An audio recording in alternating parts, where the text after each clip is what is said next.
Grabe si Carla umiyak dahil nga po sa mga netizens at ginawa ng Team Kalingap.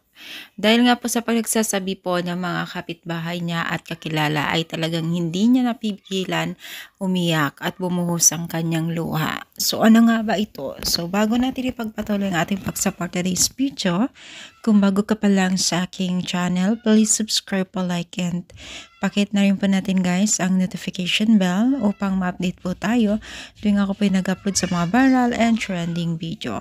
So ngayon guys, no, si Carla, kita niyo naman po na talagang bumuhos po ang kanyang luha dahil nga po sa kanyang binahagi, no, hindi niya napigilan ang kanyang emotional. So dito po ay dahilan po ng tears of joy. Yes, mga mimi, tears of joy, hindi po kalungkutan ito.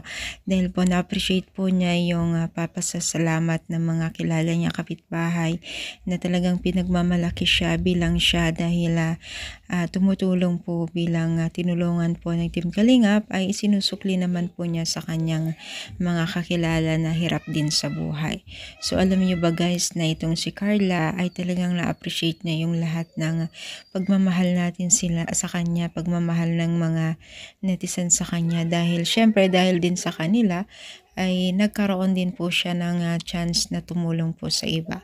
Yun ay talagang pinasasalamatan po niya sa mga patuloy na sumusuporta sa kanya at sa kanila, no?